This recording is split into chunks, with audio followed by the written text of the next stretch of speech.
الحمد لله وحده، والصلاة والسلام على من لا نبي بعد. أما بعد، فأعوذ بالله من الشيطان الرجيم. بسم الله الرحمن الرحيم. ومن يبتغي غير الإسلام دينا فلن يقبل منه وهو في الآخرة من الخاسرين. عن أنس رضي الله تعالى عنه قال: لما كان اليوم الذي دخل فيه رسول الله صلى الله عليه وسلم المدينة أضاء منها كل شيء، ولما كان اليوم الذي مات فيه أظلم كل شيء، أو كما قال عليه الصلاة والسلام. وقال الله تبارك وتعالى في شأن حبيبه: إن الله وملائكته يصلون على النبي يا أيها الذين آمنوا صلوا عليه وسلموا تسليما.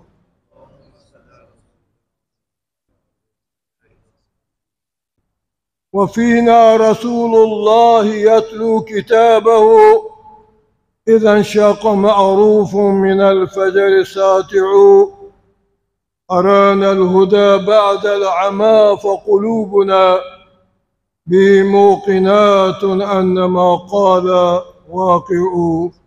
اللهم صل على مولانا محمد وآله وصحبه أجمعين. عزیزو بزرگان و بزرگواران،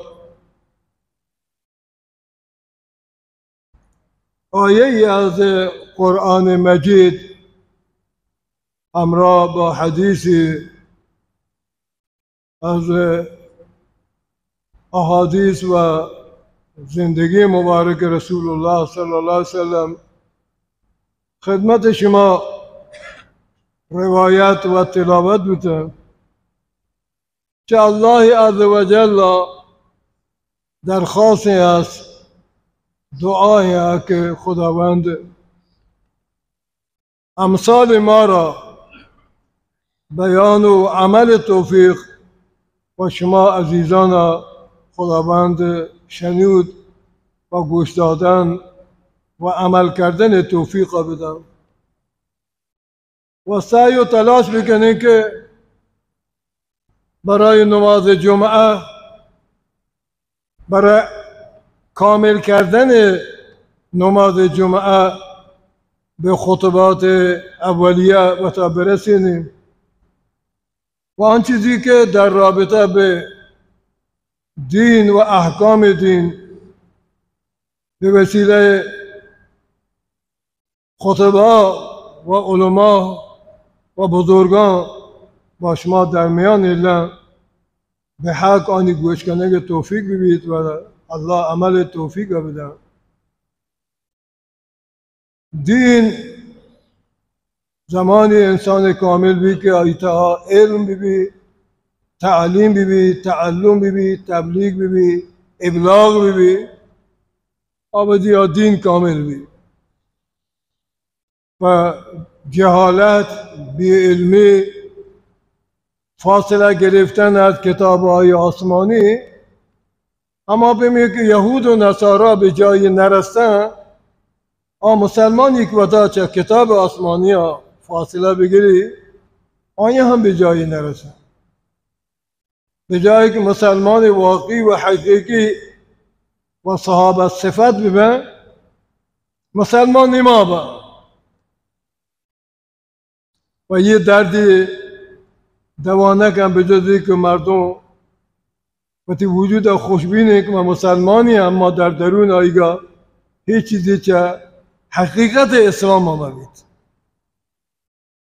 آیه‌ای که خدمت شما تلاوت بود امرا با حدیثی الله تبارک و تعالی دین اصلی که دین اسلامی به ما معرفی کرد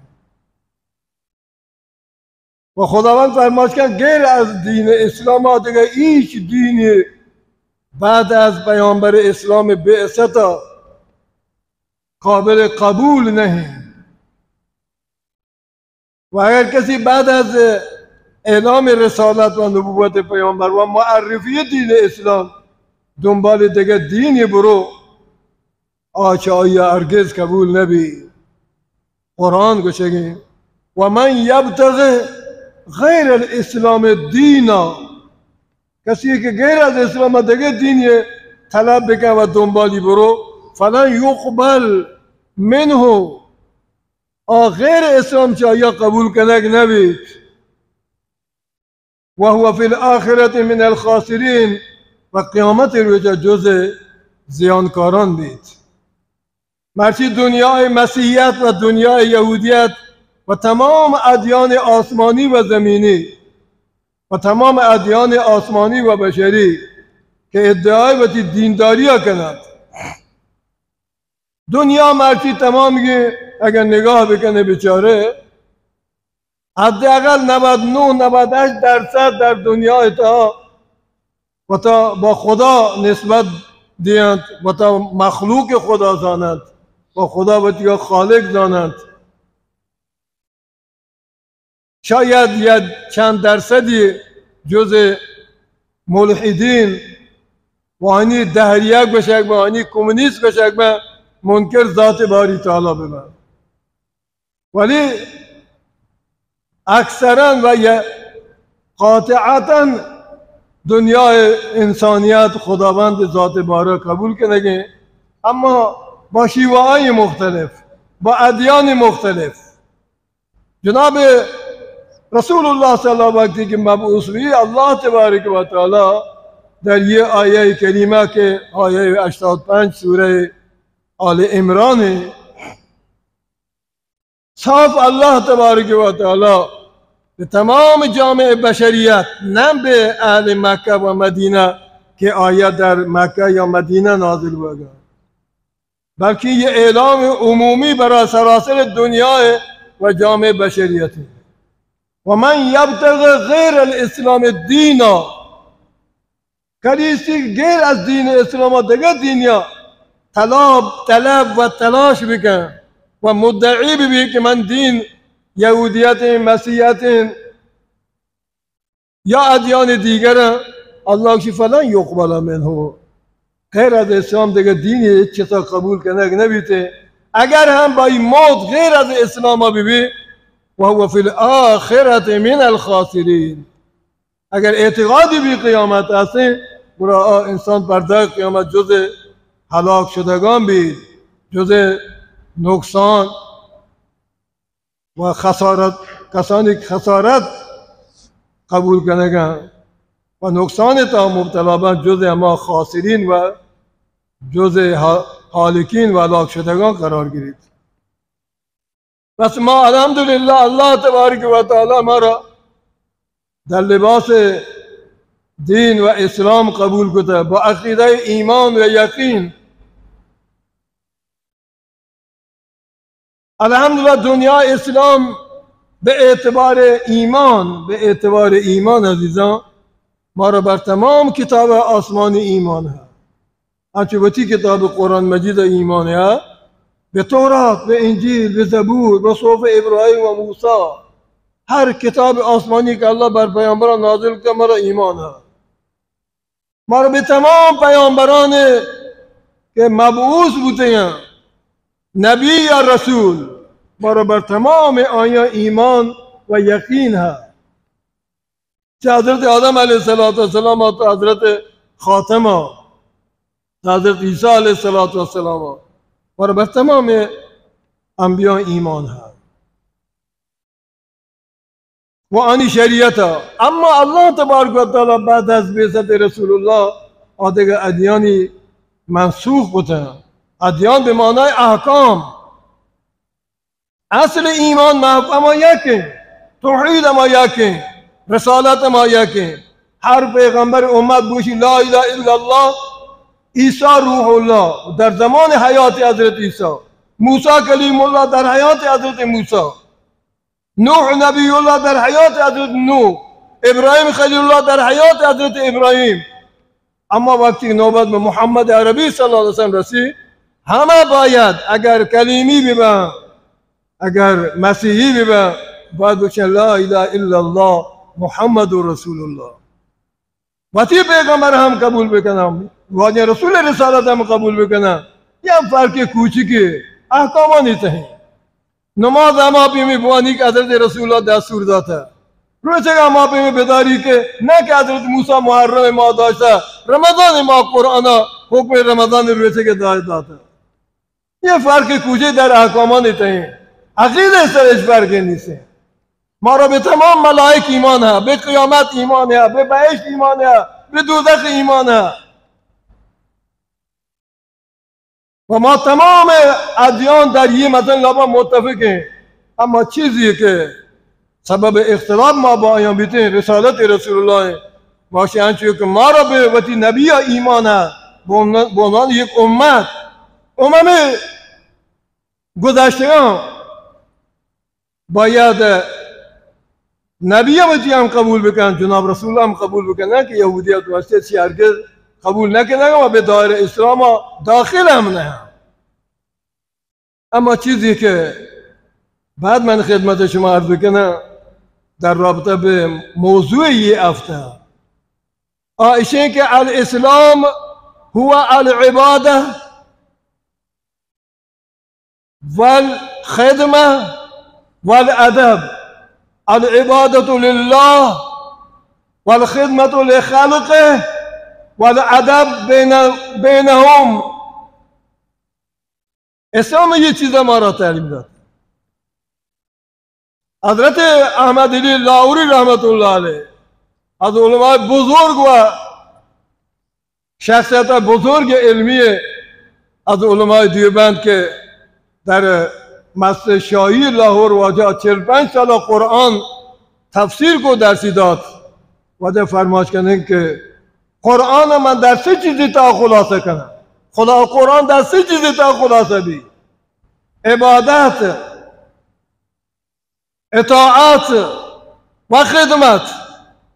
عبادت الله، اطاعت رسول الله، خدمت مردم. کل قرآن خلاصه در همین سه چیزا نیست. ما باید این سر پابند ببینیم،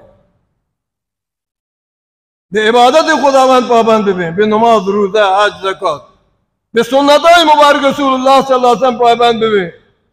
هرچی که واجه گوشته یا هرچی که واجه وقت انجام داده، هر قول رسول، هر فعل رسول، هر عمل رسول برای ما به عنوان سنت بر ما واجبه که ما آن سر پایبند ببینیم و عمل بکنیم.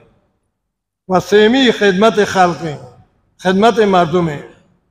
عبادت به جز خدمت خلق نیست، به تسبیح و سجاده و دلق نیست. خدمت مردم مهمه، اخلاق با مردم خیلی مهمه. فاصله گرفتن با مردم جز اسلام نه.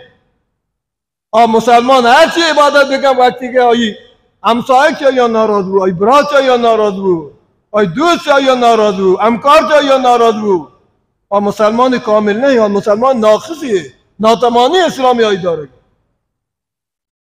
آنی خلاصه با حدیث یکی زگی گوش کنه. من بارها بار به عزیزان وقت گوشته و گوشن شما را که من روزه یه مقدار به موقع بیایی.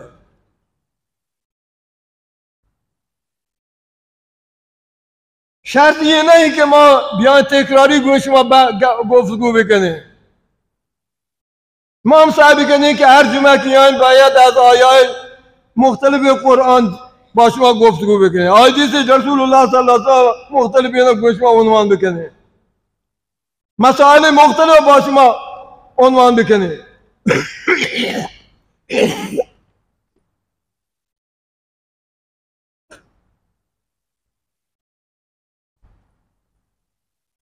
حقی که شما نسبت به تعلیمات دینی هست علما باید آیا ادا بکنن. ولی شما واسه هم لازمی عزیز و واجان به یک دیگر توصیه بکنه. شما نه چی یاگی یه نماز جمعه وانگی یه نماز پنجگانه نه که شرطش اینه که ما با تکبیر رو برسیم کافیه. مسلمان کامله با تکبیر اولا رسگا قبل از آن بیه بعد از آن بیه ولی تکبیر اولا بته برسینی. هر مردمی که 40 نماز آیی 40 روزه نماز آیی با تکبیر اولا ببن الله تبارک تعالی آیات جهنم آتش پاک کن. الله یا چه نفاق پاک کن. 40 نماز آیی کامل ببی یا 40 روزه نماز آیی کامل ببیتی. اما جمعه چیو نه؟ جمعه معنی یه نه که تکبیر اولا برسی. جمعه شیء قبل از آن یا بعد از آن قبل از خطبه شروع بگا باید نماز گزار بتا به مسجد به جمعه برسینی تا که باشد آیه حدیثی واقعی احکامی اخلاقیاتی که اثر به خطیب عنوان بیتیم بعد آینه ما دلگوش بکنیم و اشنا بطی لوگه تا ببرین گو.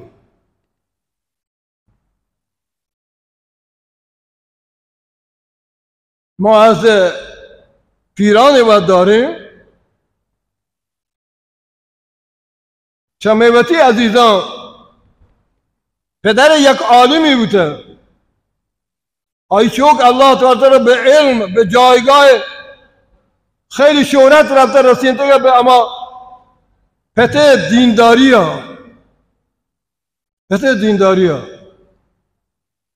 از روستای ما کسا که که واجه همیشه جمعه نماز یه طرف تا دوربرا نماز نبته به جز ازیت و وقتی شبا برگشته دوربرا بطی خانواده هرچی که نزدیکی جمعی کدنگه و آزمان قاضی حسین مشهوری بیتین در ایت هرچی آواجه بودم گوشته پدا شبا ادا تکرار کن گوتی مردم واجه چو گوشته آئی چو که نام مول ابوبکر صاحبه که در کراچی پاکستان مشهوری یک شخصیت علمیه واجه وفات همون کراچی بود. فرودگاه بین الملل کراچی واجه خطیب بوده گرد یا ما واجه بدون نام مولا خدا بکری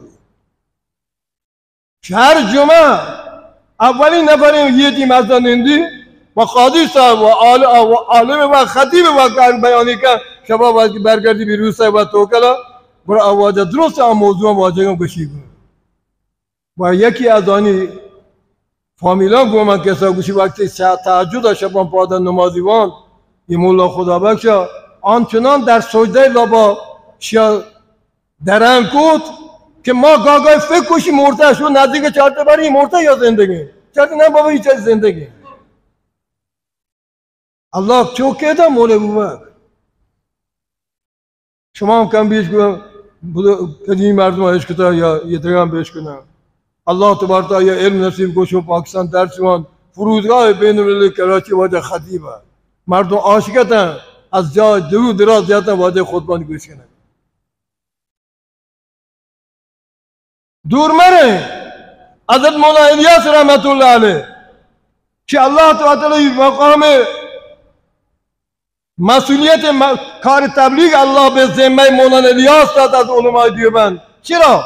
چون پدر یه واجه گوشی که وقتی فارغ بود از تعلیم یا وقتی محل روسا تمام عمری به تعلیم قرآن سر بود. محله هیچ چوکی نیست قرآن نمانده دی آبود قرآن نه از دست پدر مولانا الیاس رحمت الله علیه و الله تبارک تعالی انعامی از خدمت قرآن به آیداد که فرزند مسئول و ذمه‌دار و بانی تبلیغ جماعت ببین. دنیای اسلام مرچی اگر شما دنیای اسلام یا دنیای کفر کشورهای که حساب بکنه 170-80 کشور دنیا هستن هر کشوری لبا تبلیغی جماعت کار کنه به برکت مولانا الیاس رحمت الله.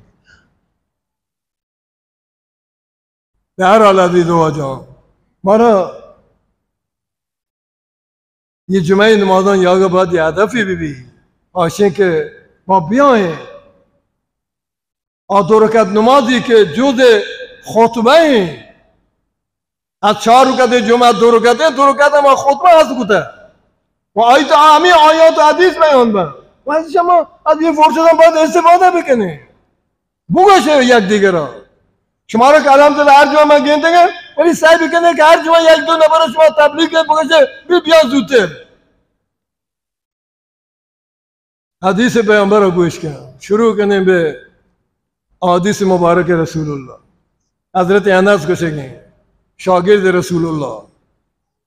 انس اما فرزند عزیز ام سلیم، پدر آیی به کفر میری رو، اما مات آیی شیر ظالی.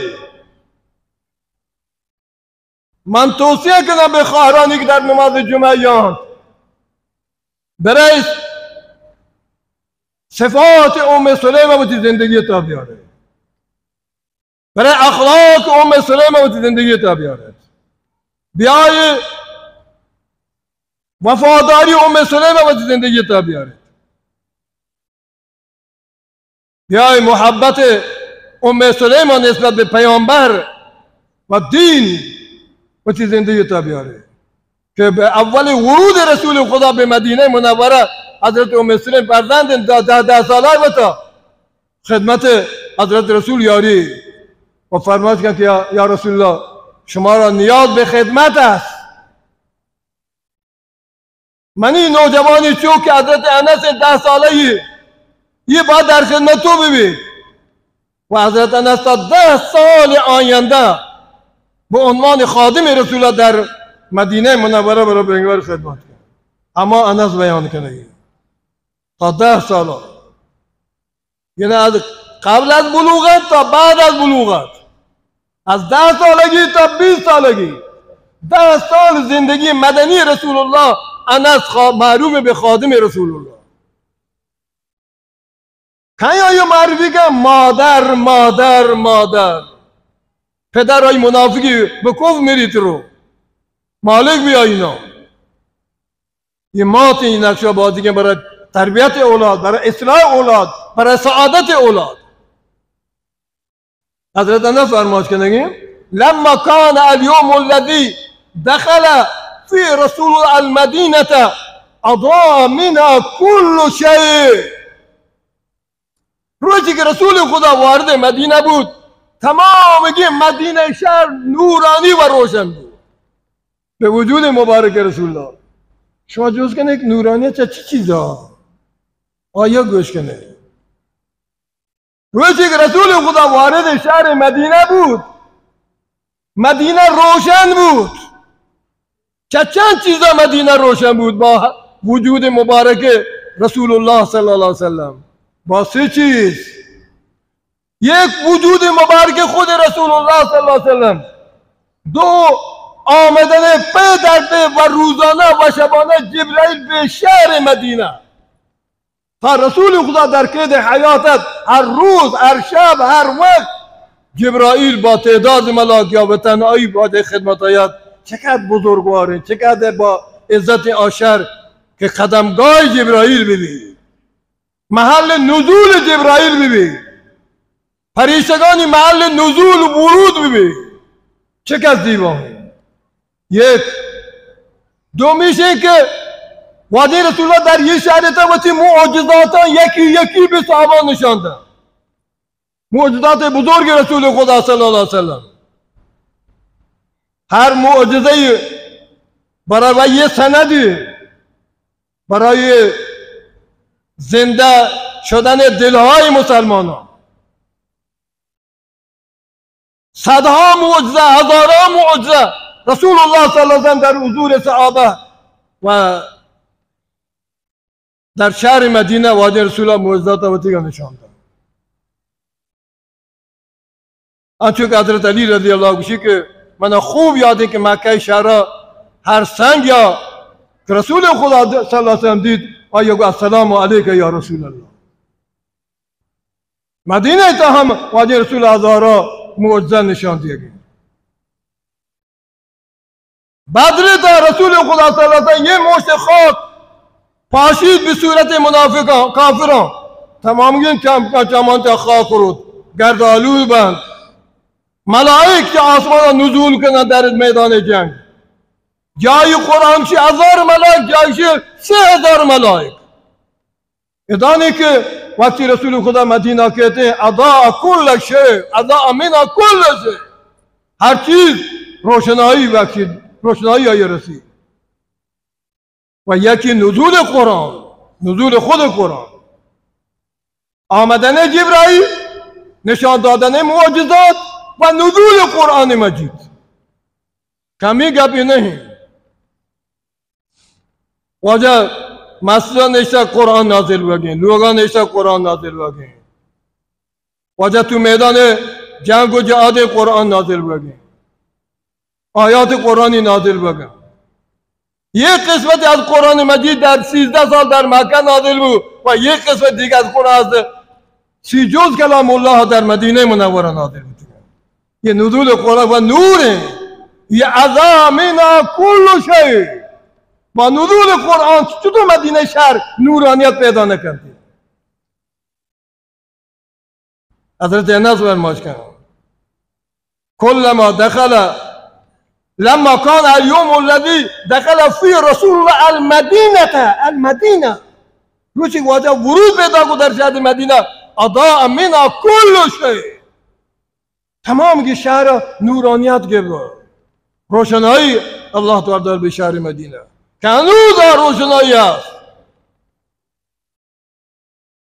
هنوز روشنایی است.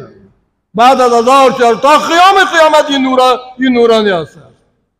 و وجه فرمایش کد حضرت انس ولما كان اليوم الذي مات فيه اظلم كل شيء. وقتی وجه وفات کو دوباره حالات عوض شد، تاریکی فرا گرفت. پس نه جبرائیل یا دوباره نه معجزه ما دید که وجه پرده عوض کو را به دنیا عالم برزخ و نه قرآنی نازل بود که ما بنندیم. حضرت صحابه بزرگا فرمایش کردند وقتی قرآن نازل بود واجه چهره عوض، عرق جبین مبارکه سرازیر بودگی مازان نو قرآن نازل بودگی. اگر واجه اشتر جمع ده اشتر از سنگینی و جوکت، اگر واجه صلیب ازواج مطهرات زانوان یرد بی فرمایش کردند که نزدیک مهران بترکند از سنگینی وحی. وقتی واجه وفات بود معجزه هم دست رفتن، دیگه ظهور معجزه نبود، نه نزول قرآن بود، نه نزول جبرائیل، نه نزول جبرائیل.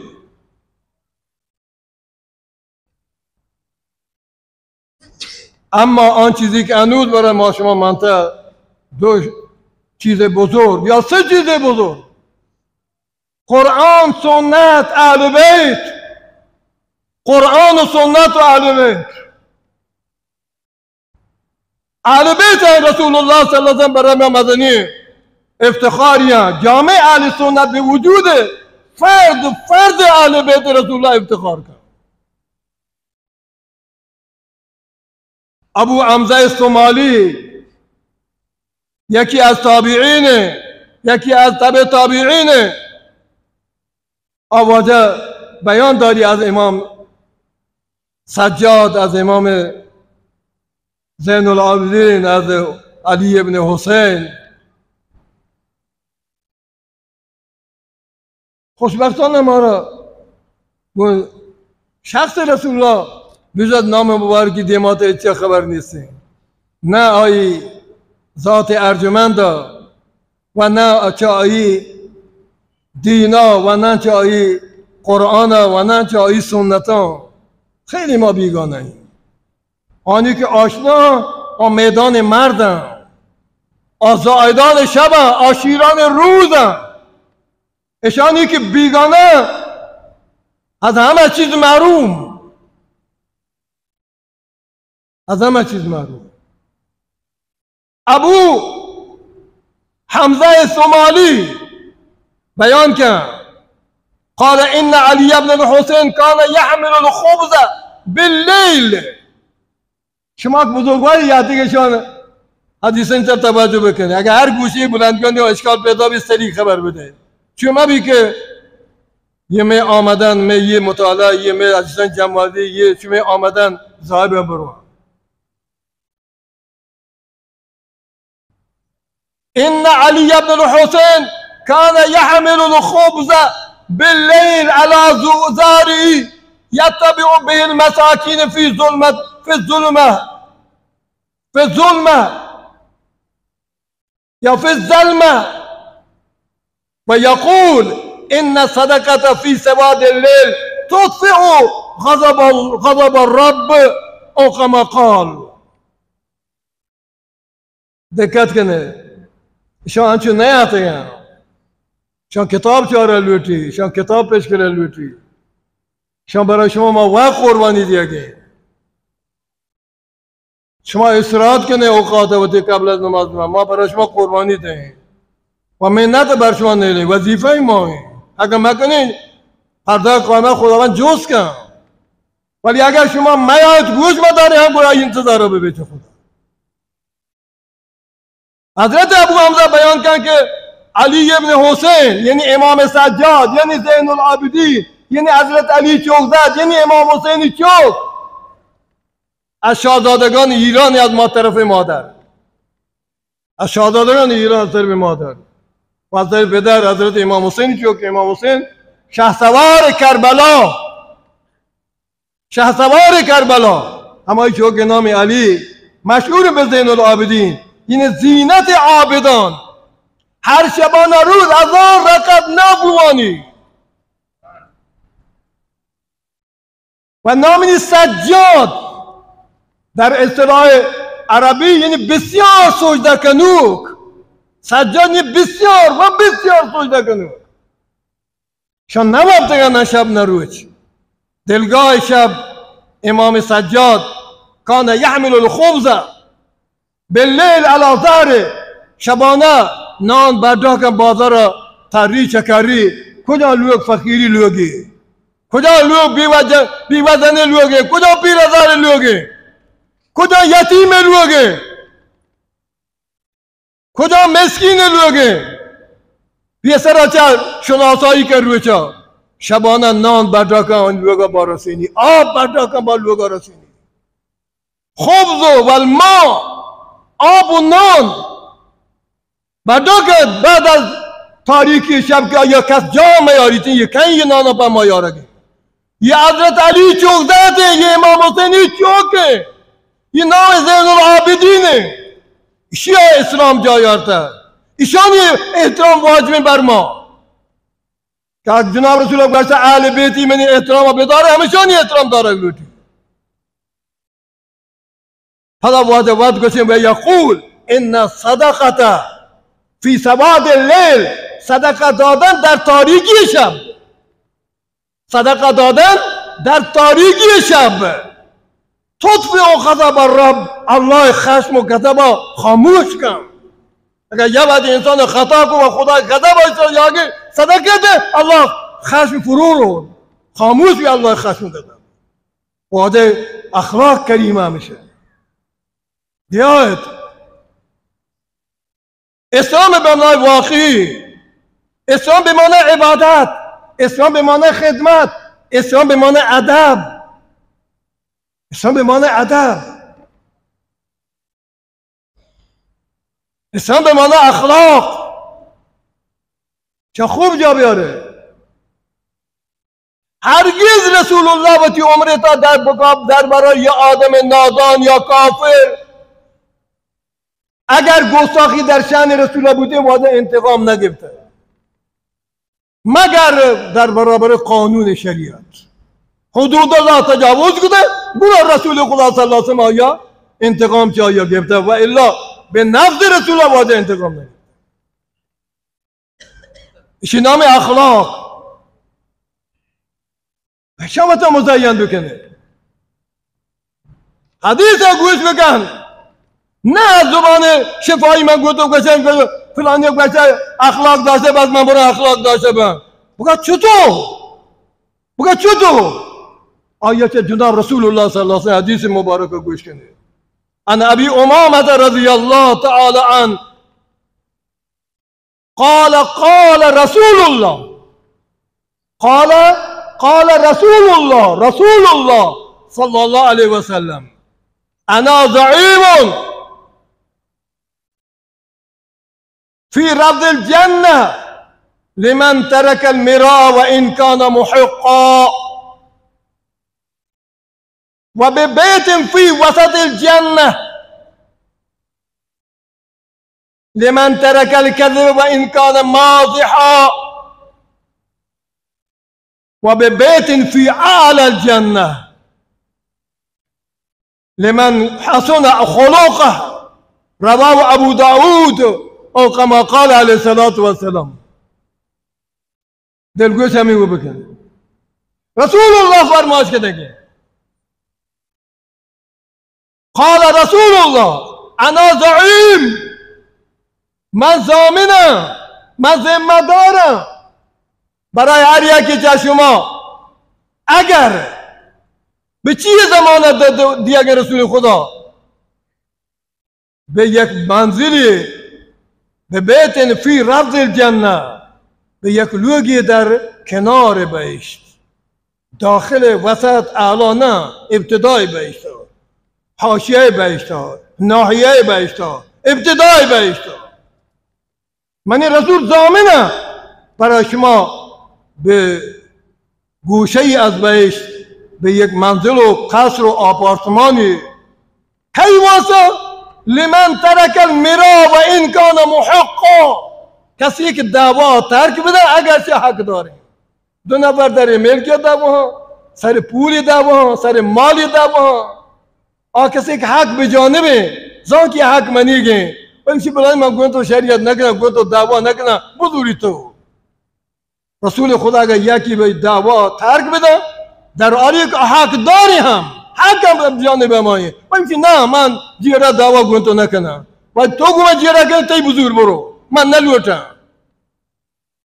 رسول خدا کا یا کسی این قد ایثار بکن که دعوا جنگا ببینی، راضی به جنگ و جدال مبی اگرچه هم حق داره. من رسول خدا به ناحیه به بهشت، به کنار بهشت، به ابتدای بهشت برای واسه یک آپارتمانی ضامنم. همیشه یہ مسئله مد نظر داشته باشید. جایی که شما حق داره هم به وعده رسول الله به شما دیا گه از حق باید گذشت بکنه، دعوا جیرا چست مکنه، فتنه فساد اد مکنه، جنگ جدال پیدا مبیتین جامعه لابا رفع دعوا بکن اگرچه تو حق داره، ویلی بکن اگرچه تو حق داره. رسول خدا گوشت من ضامن قصر و آپارتمان برای تو در کنار بهشت. اما وجه دیما و به بیت فی وسط الجنه، من به یک قصر و آپارتمانی برای تو ضامنم در وسط بهشت. برای که لمن ترک الکذب و ان کان مازحا، دروغ مبندی اگرچه به شوخی هم ببین، دروغ مبند. دروغ بدترین صفتی. خواجه رسول فرماید هر کسی که دروغ ببندی ملک به اندازه یک میلی چای فاصله کنه، چای دپه بوها، چای دپه بدبو یک دروغ بندگی ملک یک میلی، اما ملکی در کنار آی ببیته، امرای آی ببیته تا یک میلی و تا دور داری، چای دپه بوها. خواجه رسول فرماید هر کسی که دروغ آف ترک بده اگرچه به شوخی هم ببین، مرسی میں گشتین دروغ با شوخی مزاق کن، مردم کندی نگن، شوخی کنگه که دروغ اد بافیت اد کن، مردمان کندینی. رسول خدا که یہ چه بهشت محروم ہے. اگر بهشت به ضمانت من لوٹتا دروغ ترک بده، اگرچه به شوخی و مسخره هم بیتیم، به جدی ما بھی دروغ بندگا زدگر یا ضرر هم ندینگه به دروغ بندگا، لوٹی هم تو دیوانه گرم کن. رسول خدا که یہ حرام ہے، یہ در شأن یک مسلمان نہیں.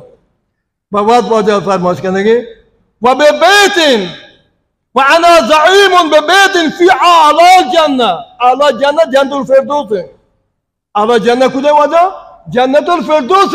رسول خدا گوشی من ضامنم به بهشتی، به قصر در اعلی بهشت، به جنت الفردوس. برای که لمن حسن خلقه، کسی که اخلاق کریمه داشته، اخلاق زیبا، اخلاق حسن. اگر یکی نادانی کن، یک برخوردی بدی کن، تو با لبخند آیا شرمنده بکن، با لبخند آیا شرمنده بکن. این چیز از تو کم نبیته که یادو نادان و جاهلی بیته برخورد بدی کن و اذا خاطب الجاهلون قالو سلاما سلاما سلاما، جواب تو بعد می بگید. و اذا خاطب الجاهلون، کسی که بد برخورد کن، نادانی کن، خشونت نشاندن، بد اخلاقی نشاندن، این نام جاهل. جاهلا گوره سلام بده، جاهلا جهالت نشان نده.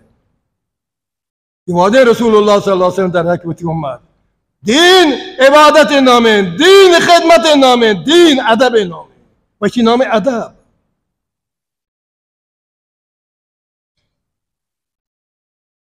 و عبادت.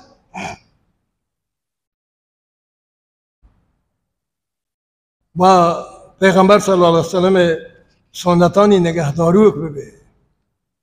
نفلی عبادت هم ویل مده که اگر رسول خود انجام داده.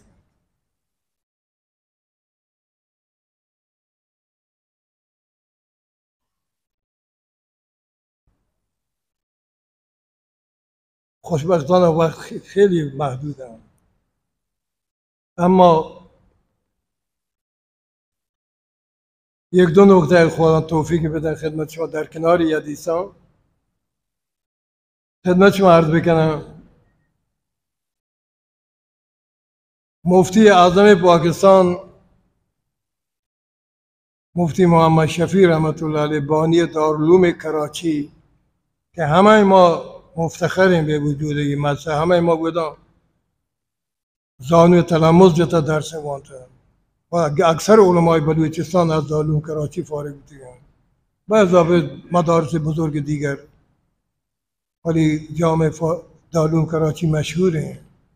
یک دانشگاه بزرگی تا هنوز یه بلاحی منطقه‌ای. آن فرزندان ارجمند های تازگی یک سال پیش مولا محمد رفیع رحمت الله وفات کو، فرزند دوم مولا محمد تقی عثمانی یک دانشمند بزرگ در دنیا اسلام مرسی الله تبارک و تعالی در قید حیات کتب و خدا طول عمری بدن تو بخاری درس او که حضرت مفتی محمد شفیع رحمت الله علیه بعد از تقسیم هندوستان پاکستان که به کراچی و دارالعلوم بنیاد ایر کن و اولی شاگرد چمه بلوچستان چمه ملکا مولی محمد عمر بوگی و مولی ابوبکر کسکندی که کراچی همیشه محل خدمت تابلو جاته که ابوبکر کسکندی یہ واجه شاگرد ما باتی پرتندی هم مفتی معرفی رحمت الله علیه هم شاگردان با واجه بیتی مدرسه دیگه حالا ازار مولانا نظر محمد دیدگاه همی مدرسه فارغ شده بند یا امودا درس وانته دیگر عزیزان مولا عبدالصمد دامنی که هنو در قید حیات دیگر علماء بزرگ شو اندازه کنید که بعد از تقسیم پاکستان تا الان 76 سال گذرگی چه بنیاد که واجه چه دیوبند که یه بعد تقسیم هندوستان پاکستان کراچی بنیاد مدرسه ایر بوده 76 77 سال گذرگی یه مدرسه ها سالانه 500 600 700 نفر فارغ التحصیل بی تنها مولوی بود.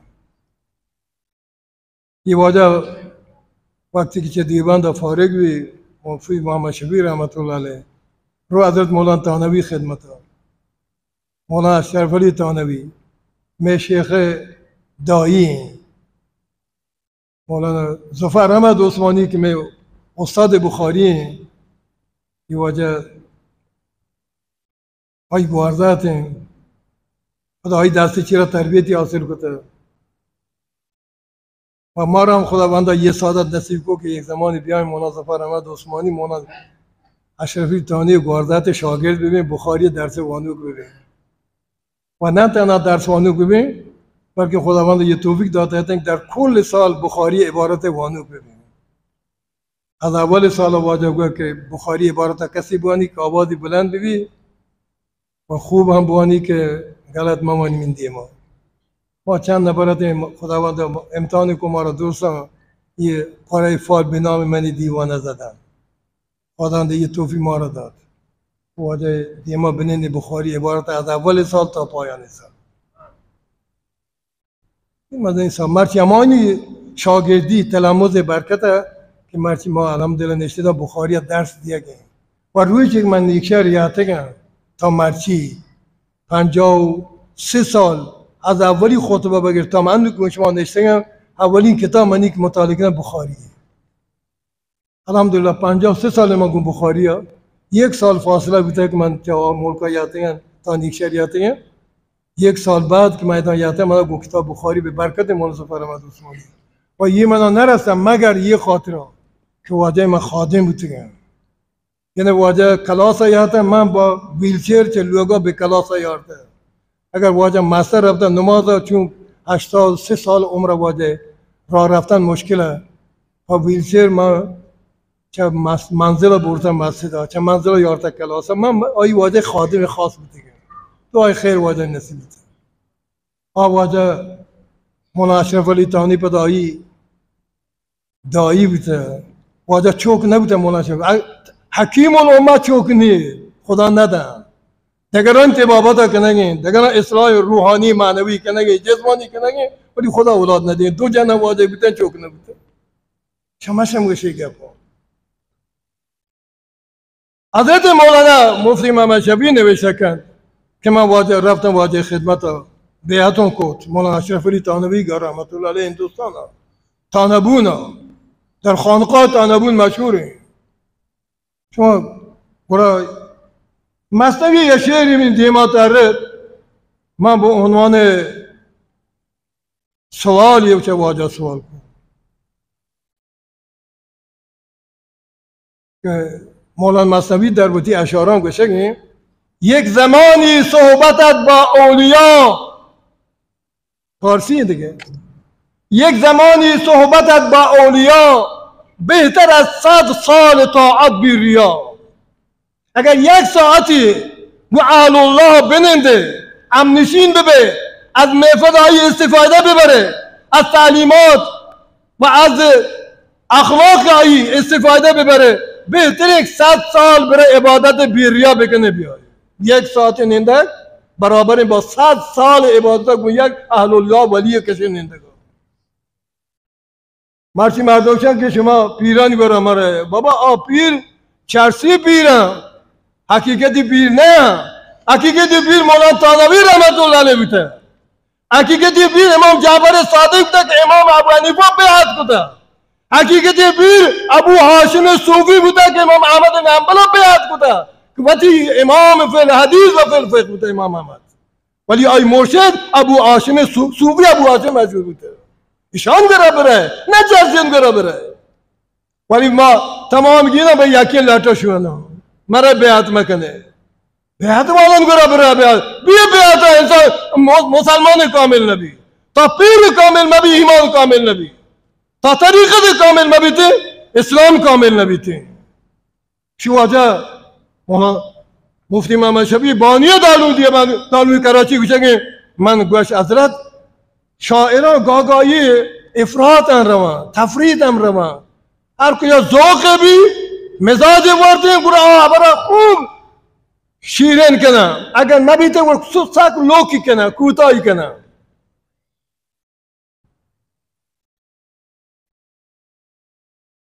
چطور مولانا مثنوی مولانا رومی گوشه یک ساعتی اولیای برام نندک بهترین تتانا برو یک گوشه 1100 ساله برو عبادت بیریا بکن شما من نفهمگم آیا حضرت یہ کمو افراط نہیں یہ تفرید نہیں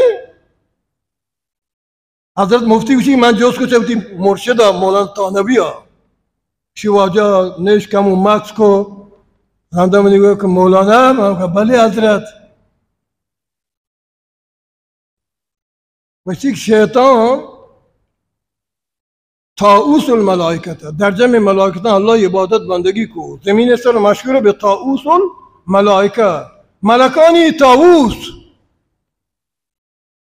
ولی یه عبادت آیگه آخرا برای گمراهی رسید مردود بود ملعون بود اینجا سال عبادت آیا هیچ نفع نرسید بلعن باور 300 ساله بنی اسرائیل قومتا الله عبادت کو مستجاب و دعواتیا با یک اشتباه و غلطی که برای پیغمبر را بلوٹی بددعایی بگن خداوند چه ردی با مسلمانان پاک کشه تا ایراد دا گمراهی کد 300 سال عبادت کده اما واجه فرماش کو که حضرت من گوشم که یک زمانی صحبتت با اولیا بهتر از 100 سال عبادت بیریا نه 100 سال 100 سال لک بمانه 100,000 سال عبادت بهتری پرچه که تنها عبادت انسان نجات ندن مگر که یک مرشد آیی کشابی بی یک زاهدی آی کشا ببی،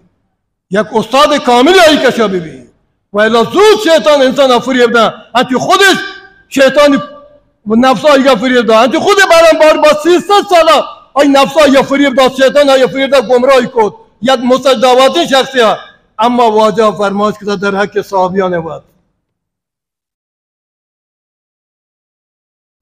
رسول الله فرمایش کده هم رجال لا یشقى جلیسهم، هم رجال لا یشقى جلیسهم.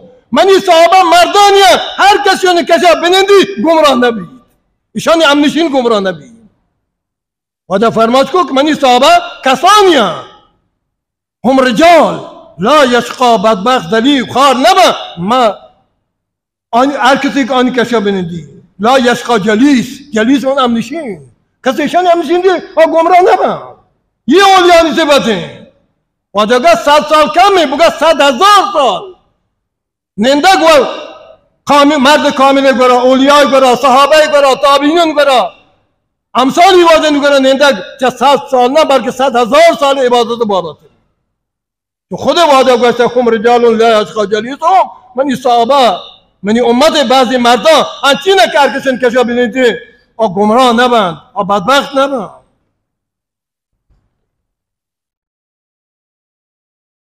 و تا حداقل به 5 وقت نماز بره بده، کنار امامان وقت قرار بده، با علما بره امنشین ببید.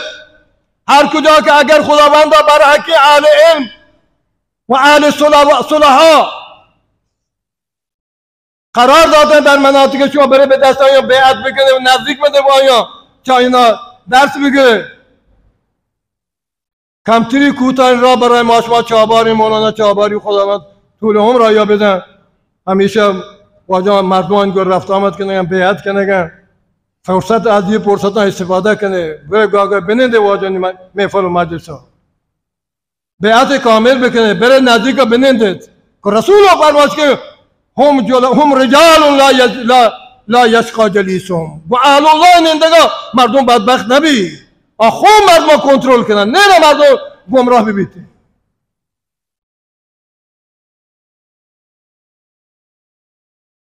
حضرت باز روز بیرن چه شما وقت همیشه میتمانه.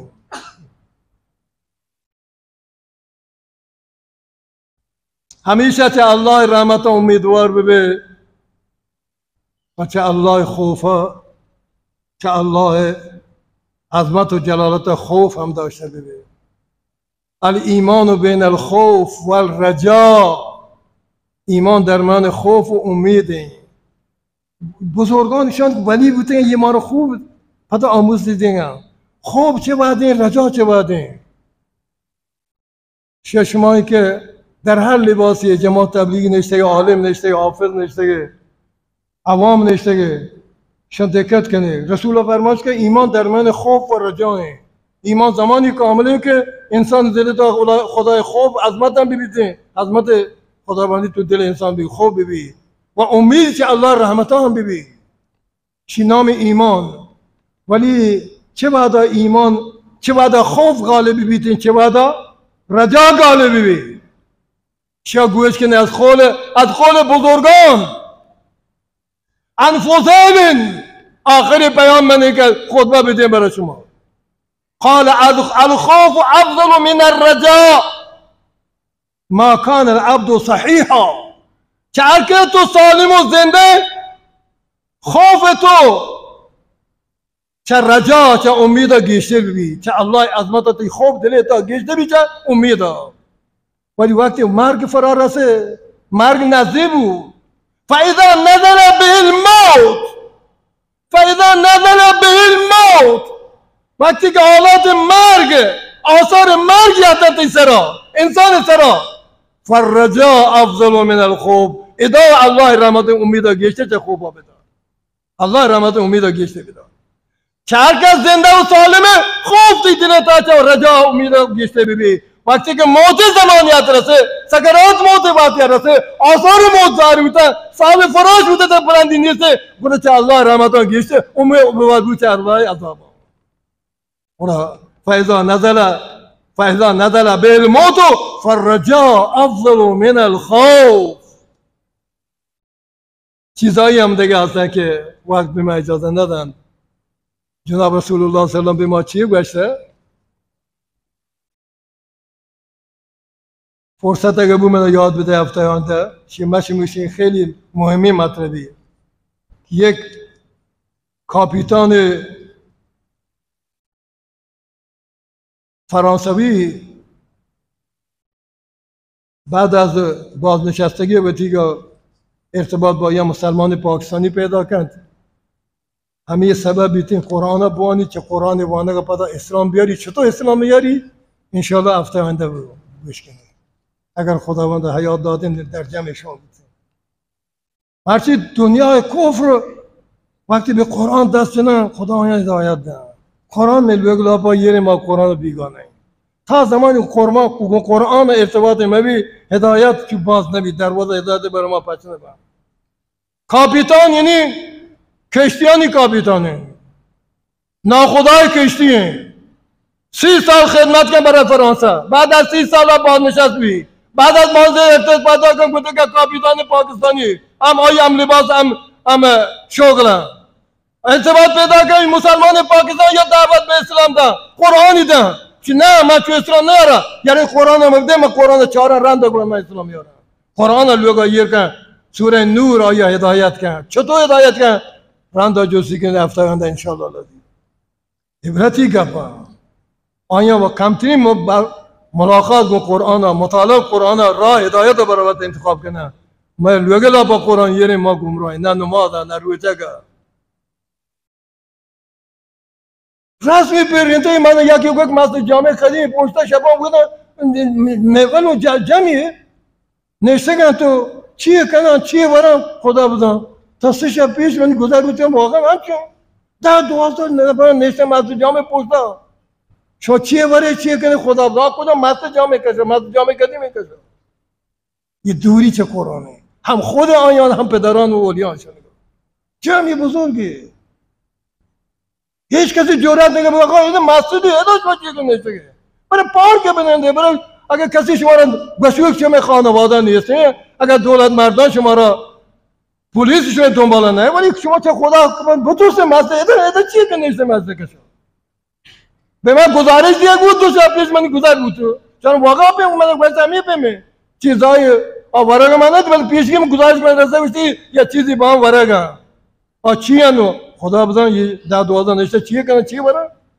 ولی گذر منی بود اتفاقا بود با همه گزارش که من دیگه بودم درست اما چیزان دیدم تو یه جمع یه موتور یه عباد 10-12 نفر ایتا چیه کنه یه صندلی سر نشته کنه ها ساعت 11-12 شب الله رحم کنه دور ما به چه قرآن هرچی چه قرآن دور به خطرناک تر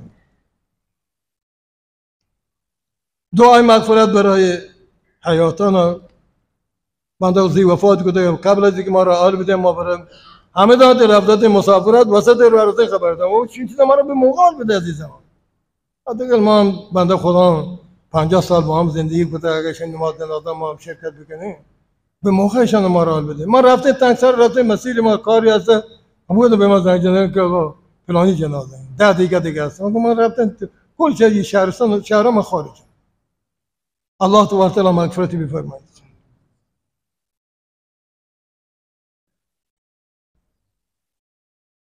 از چابار مولی عبدالمجید دوستخواه به عنوان سفیر مدرسه چابار یا تا انشالله بعد از نماز آبادی کارتان بردیانا و منتظر بیده انشالله شما در کفته دیگه خداوند شما توفیق بدن همکاری لازم قطعا داشته بید